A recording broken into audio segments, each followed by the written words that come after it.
Assalamualaikum warahmatullahi wabarakatuh. Selamat pagi seluruh siswa-siswi SMP Negeri 1 Sangatta Selatan. Gimana kabar kalian semuanya pagi hari ini? Semoga kalian selalu sehat, selalu dalam lindungan Allah Subhanahu wa taala. Teruntuk secara istimewa kepada seluruh kelas 8 pada khususnya. Anak-anakku yang Bapak sayangi, pada pertemuan kedua kali ini Bapak akan membahas yaitu macam-macam kitab-kitab Allah. Jadi saya ulangi, materi pertemuan untuk pembahasan pada pagi hari ini yaitu macam-macam kitab Allah Subhanahu wa taala. Bapak sebelumnya menyarankan kepada kalian semuanya untuk menyiapkan pulpennya atau buku kertasnya. Ada beberapa poin yang mungkin perlu kalian catat yang akan menjadi bahan ajar buat kalian semuanya untuk menjadi pertimbangan ketika nanti Bapak kasih soal-soal, semuanya ada di dalam catatan kecil kalian semuanya. Dan yang kedua, karena ini materinya tentang kitab-kitab, maka di ending nanti atau di akhir video nanti Bapak akan kasih tugas kalian semuanya, yaitu hafalan ya. Terus selanjutnya jangan lupa di subscribe channel Bapak ya yang ada di bawah ini ya, di subscribe dan di like, kalau perlu di komen dan di share ke teman-teman kalian semuanya. Oke, langsung aja ke materi.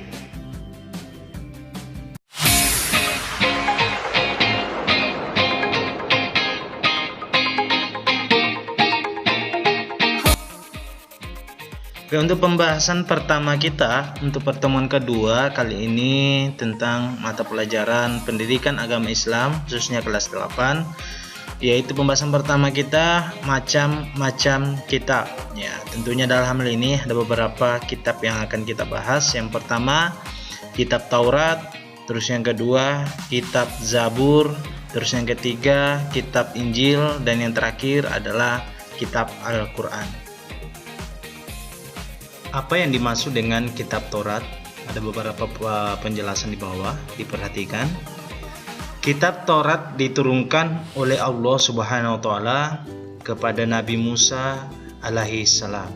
Jadi saya ulangi, kitab Taurat itu diturunkan oleh Allah Subhanahu wa taala kepada Nabi Musa alaihi salam. Dan kitab Taurat ini menjadi petunjuk bagi Nabi Musa alaihi salam dan kaum Bani Israel pada saat dulu. Terus kitab Taurat ini diturunkan Allah Subhanahu wa taala ketika Nabi Musa alaihissalam bermunajat di Gunung Sinai.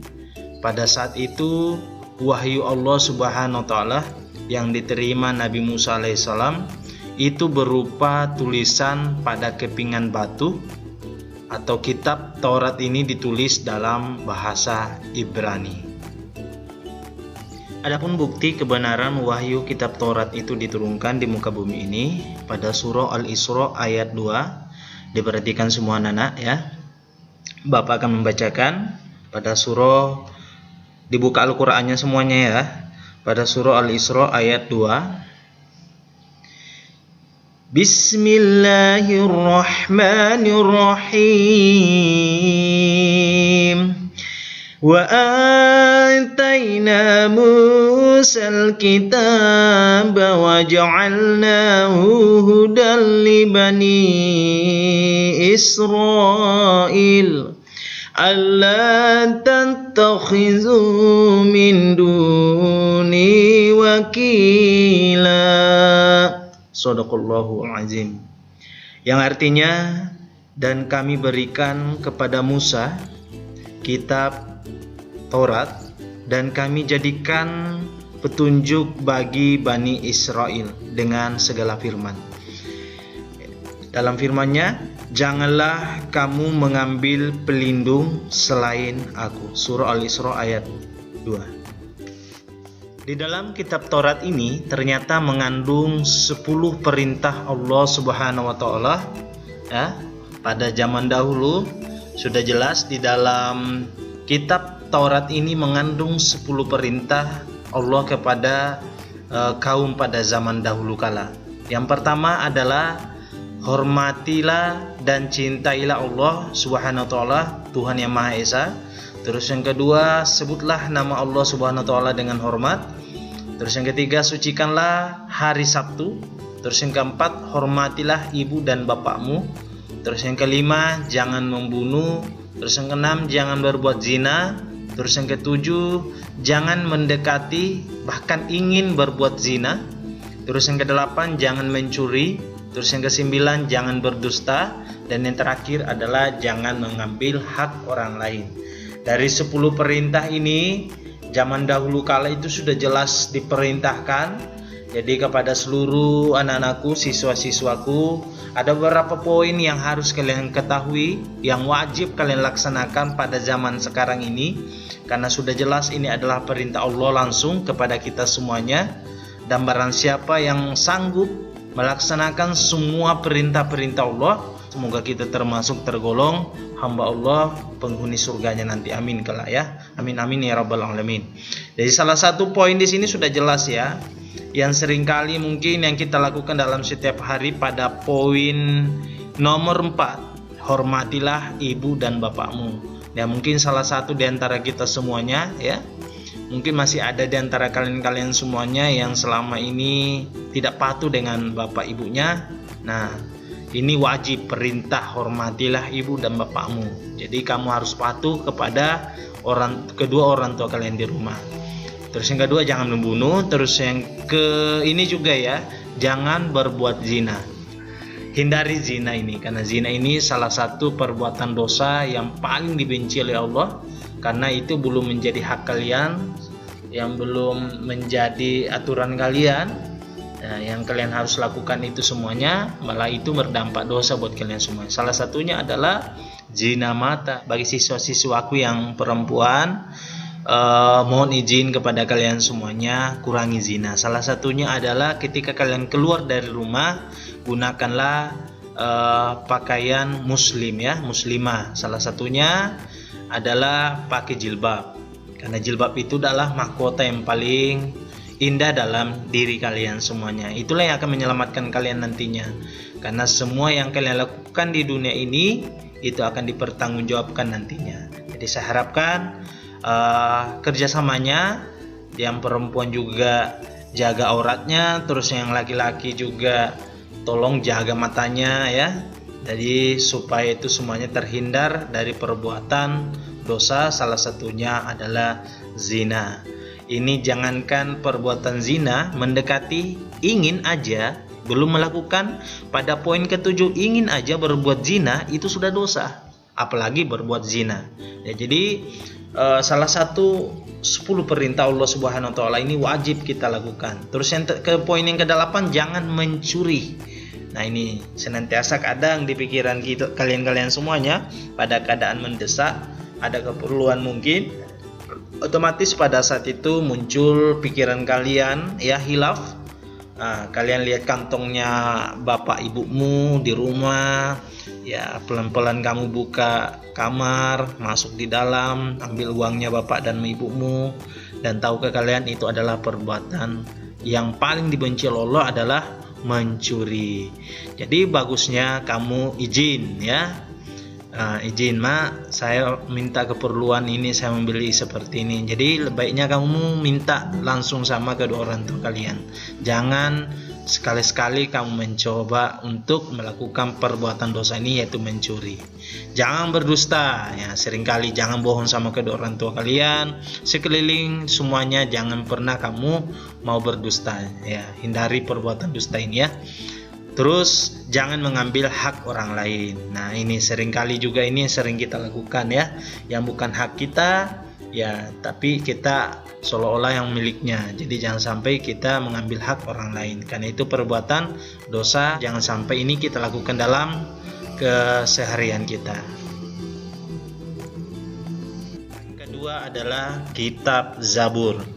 Nah, kitab Zabur ini adalah kitab yang diwahyukan Allah Subhanahu wa taala kepada Nabi Daud alaihissalam. Saya ulangi, kitab Zabur ini diwahyukan Allah Subhanahu wa taala kepada Nabi Daud alaihissalam. Nah, kitab Zabur ini ditulis dalam bahasa Qibti ya. Dan kitab Zabur ini terdiri atas 150 ungkapan Nabi Daud alaihissalam yang dialami semasa hidupnya. Salah satunya adalah permintaan ampun dan dosa, sukacita atas kemenangan melawan musuh pada zaman dulu. Terus yang terakhir adalah dan sifat-sifat kemuliaan ya, memuliakan Allah Subhanahu wa taala.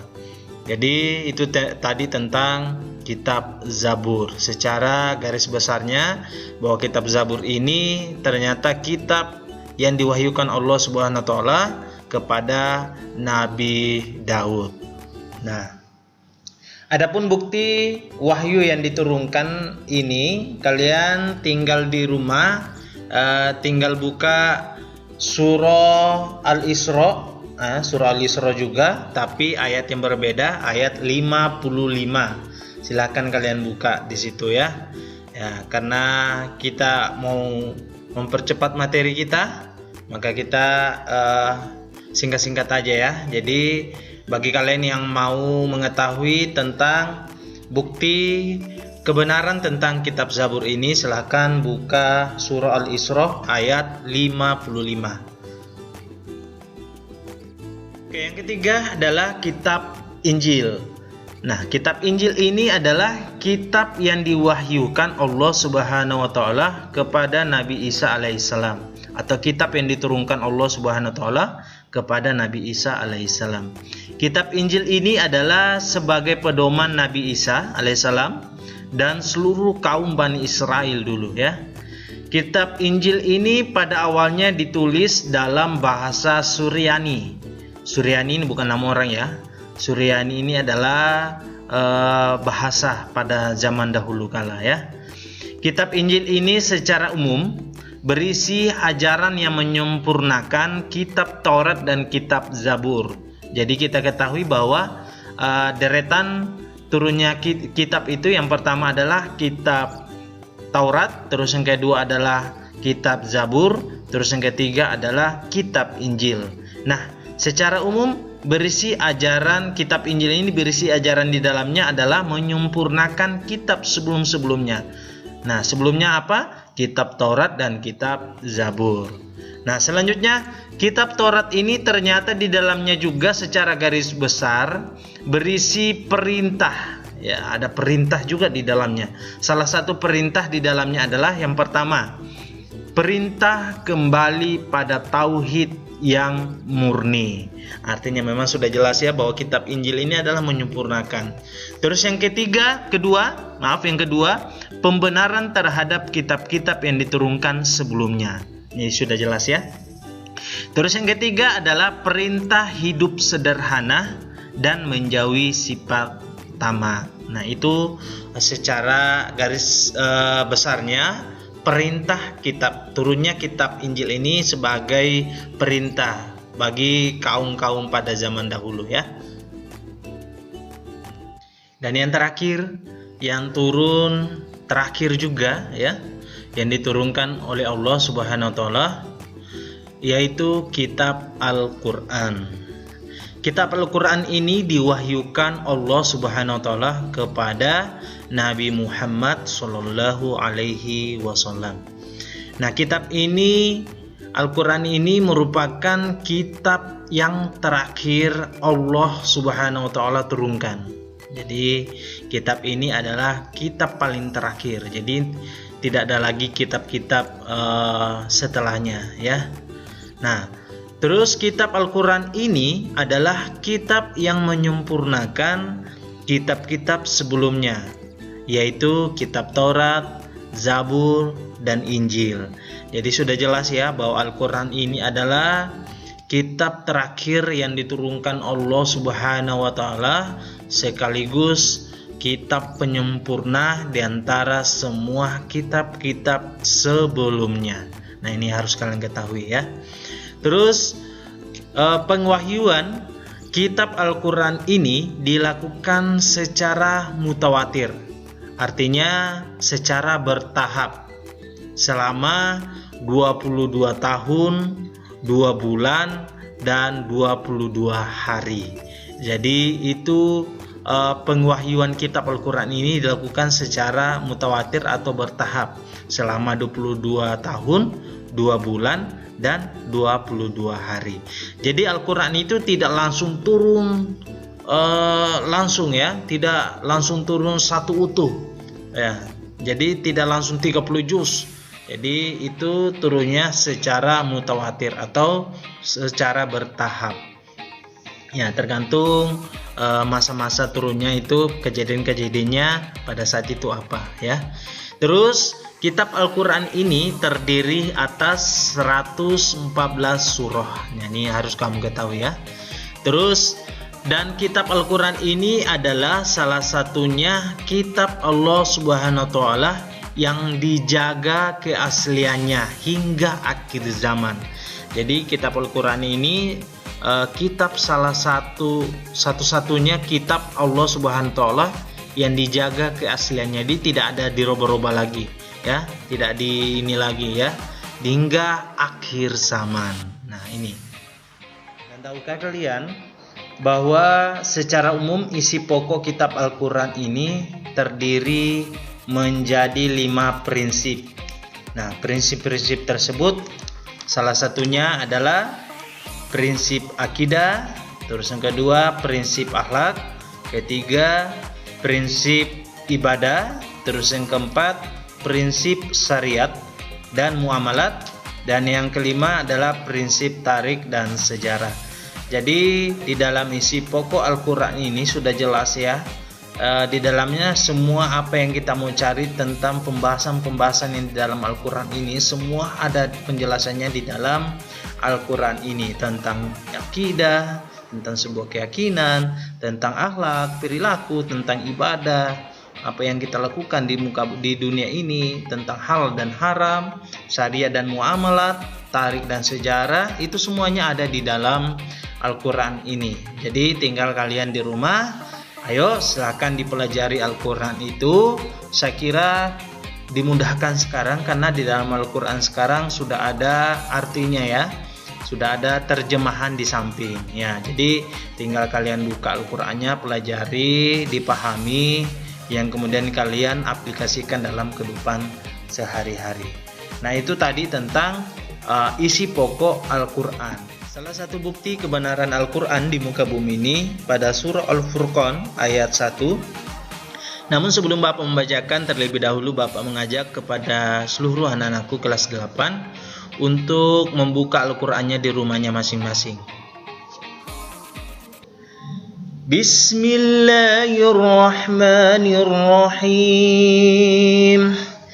Tabarakalladzi nazzalal furqana ala 'abdihi liyakuna lil 'alamina nadhira.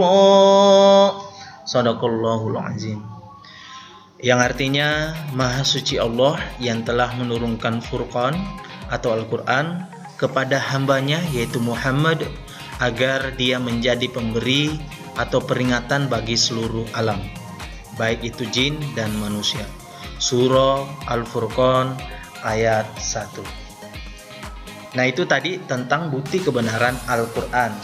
Jadi ayat tersebut menjelaskan bahwa Al-Quran ini merupakan pedoman yang berisi peringatan bagi seluruh alam termasuk jin dan manusia. Selain itu juga pada ayat tersebut, ayat Allah Subhanahu wa Ta'ala menyebut Al-Quran dengan nama Al-Furqan. Nah ini mungkin ada di antara anak-anakku yang bertanya, apa sih yang dimaksud dengan Al-Furqan? Jadi Al-Furqan ini adalah nama lain dari Al-Quran yang berarti pembeda. Jadi Furqan itu berarti pembeda. Al-Quran ini dapat menjadi petunjuk bagi manusia untuk membedakan yang hak dan batil. Jadi tidak ada keraguan lagi di dalam Al-Quran ini. Saya sarankan, saya berharap kepada seluruh anak-anakku untuk mengagungkan Al-Quran ini, untuk senantiasa dalam setiap pagi, dalam setiap malam kalian semuanya mengawali kegiatan ini kalau bisa membaca Al-Quran ya, karena Al-Quran ini merupakan kitab Allah yang paling agung ya. Jadi barang siapa yang membaca Al-Quran ini maka akan dilipat gandakan pahalanya ya. Jadi bagi seluruh anak-anakku, mungkin materi untuk pertemuan kedua ini tentang macam-macam kitab-kitab Allah ya. Yang tadi yang pertama yaitu kitab Taurat, terus yang kedua kitab Zabur, terus yang ketiga kitab Injil, dan yang terakhir adalah kitab Al-Quran. Dan saya meminta kepada seluruh anak-anakku untuk tugas untuk pertemuan kedua untuk materi agama, yaitu kalian Bapak menyuruh kalian untuk menghafal ya, menghafal surah